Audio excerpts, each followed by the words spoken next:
இன்னைக்குப்பா வேகமாக உடல் எடை குறைப்பதற்கு high protein weight loss chapati செஞ்சு காட்டுறேன்ப்பா. இந்த சப்பாத்தி முளைக்கட்டின பாசிப்பயிரை வச்சு தான் செஞ்சிருக்கேன்ப்பா. முளைக்கட்டின பாசிப்பயிரில் புரோட்டீன் அதிகமாக இருக்குப்பா, ஃபைபர் அதிகமாக இருக்கு, வெயிட் லாஸுக்கு ரொம்ப யூஸ்ஃபுல்லாக இருக்கும்ப்பா, உடம்புக்கு ரொம்ப நல்லதுப்பா. வாங்க எப்படி செய்யலான்னு பார்க்கலாம். 50 கிராம் பாசிப்பயிர் எடுத்திருக்கேன். அதை நம்ம தண்ணி ஊற்றி கழுவிட்டு நம்ம 8 மணி நேரம் ஊற வச்சுக்கிறணும். ஊற வச்சுட்டு 8 மணி நேரம் கழிச்சுட்டு அதை பார்த்தோம்னா பாசிப்பயிர் நல்லா ஊறிடும். அதை அந்த தண்ணியை நிறுத்திட்டு மூடி போட்டு ஒரு 8 மணி நேரம் அதை வச்சுட்டோம்னா இப்படி நம்மளுக்கு முளை கட்டிடும். இப்போப்பா நான் ஒரு மிக்சி ஜார் எடுத்திருக்கேன். இப்போ நான் ஒரு 100 கிராம் முட்டைக்கோஸ் வச்சுருக்கேன். இதை கொஞ்சம் நம்ம பெருசாக கொஞ்சம் நறுக்கி போட்டுக்குருவோம். 100 கிராம் முட்டைக்கோஸை இப்படி பெருசாக அப்படி நறுக்கி போட்டுக்குவேன். ஒரு 4 பச்சை மிளகாய், ஒரு 4 பூண்டு, 1 இன்ச் அளவுக்கு இஞ்சி, 2 கொத்து கருவேப்பிலை. இதை நான் உங்களுக்கு மிக்சியில் அடித்து கொண்டு வரேன். அப்பா நான் இதை மிக்சியில் அடித்து கொண்டு வந்திருக்கேன். ரொம்ப நைஸாக இருக்கக்கூடாது, பரபரன்னு அரைச்சிருக்கேன். இதில் கொஞ்சோண்டு சீரகம் சேர்த்துக்குருவோம். நம்ம முளைக்கட்டின பாசிப்பயிரையும் இதில் சேர்த்துக்குருவோம். ஒரு பிடி மல்லி இலை சேர்த்துக்குருவோம்ப்பா, வெயிட் லாஸ்க்கு ரொம்ப நல்லது. இப்போ இதை உங்களுக்கு அடித்து கொண்டு வரேன். அடித்து கொண்டு வந்திருக்கேன். ரொம்ப நைஸாக அரைக்கக்கூடாது, ரொம்ப பரபரன்னு அரைக்கக்கூடாது, இந்த மாதிரி அரைச்சிக்கோங்க. இப்போ இதை ஒரு பிளேட்டில் மாற்றிக்கிடுவோம். 1 ஸ்பூனு எள்ளு சேர்த்துக்குருவோம். கொஞ்சோண்டு கரம் மசாலா சேர்த்துருக்கேன். கொஞ்சோண்டு மிளகுப்பொடி சேர்த்துருக்கேன் ஜீரணத்துக்கு.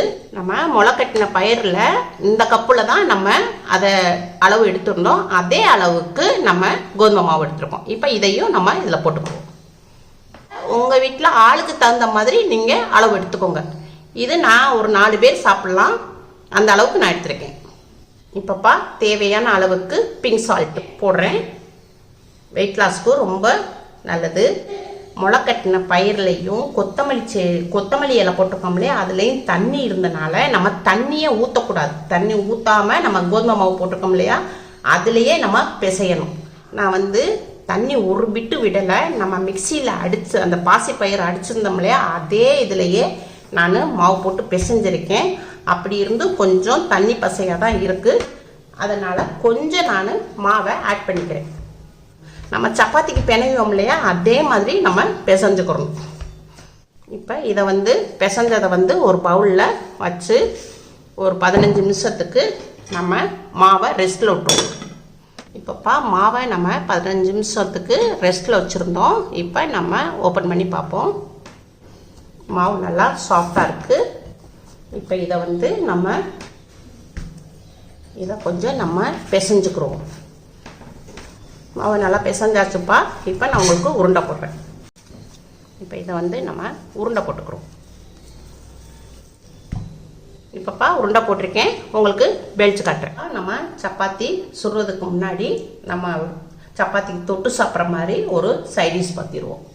பொடியாக நறுக்கிருக்கேன்ப்பா கேப்சிகம்மு ஒரு 2 ஸ்பூன் போட்டுக்குருவோம். ஒரு 2 ஸ்பூனு துருவிய கேரட், 2 ஸ்பூனு நம்ம மாதுளம்பழம் போட்டுக்கிறோம். 2 ஸ்பூன் தான் இருக்குது, மாதுளம்பழம் போட்டுக்கிறோம். கொஞ்சோண்டு கொத்தமல்லி இலையை கொஞ்சம் பொடிசாக நறுக்கி போட்டுக்கிறோம். ஒரு சின்ன பச்சை மிளகாய் அதில் பாதி மட்டும் போட்டுக்கிறோம். பொடிசாக நறுக்கி போட்டுக்கிறோம். இப்போ இதில் நம்ம தேவையான அளவுக்கு நம்ம தயிர் போட்டுக்கிறோம்.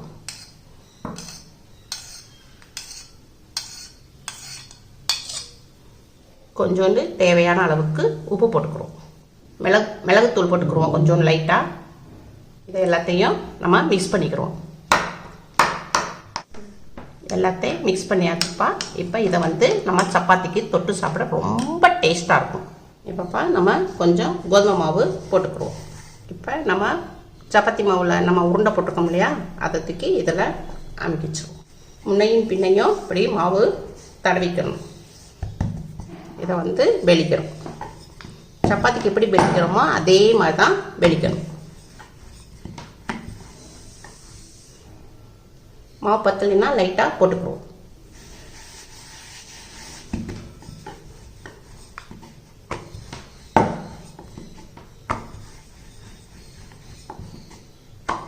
இப்படி நம்ம ஓரக்கரங்களே வெடிக்கணும்.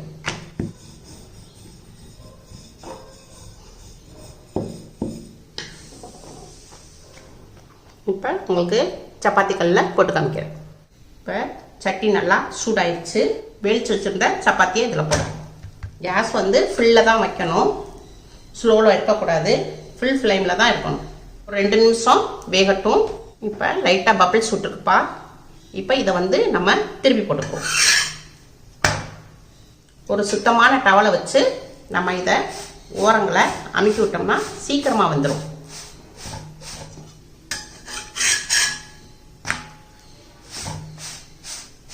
இதை பிளேட்டில் மாற்றிக்கிறோம். அதான்ப்பா வெயிட் லாஸ் ரொட்டி செஞ்சாச்சு. இப்போ உங்களுக்கு இதை நான் பிச்சு காமிக்கிறேன். ரொம்ப சாஃப்டாக இருக்கு.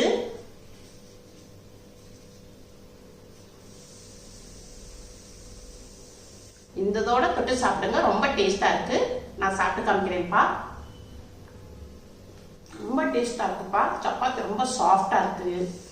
நம்ம இந்த இது தொட்டு சாப்பிட்றதுனால ரொம்ப ரொம்ப டேஸ்டாக இருக்கு. உங்கள் வீட்டில் கட்டாயம் செஞ்சு பாருங்கள். அம்மாவுக்கு லைக் பண்ணுங்கள், ஷேர் பண்ணுங்கள், சப்ஸ்கிரைப்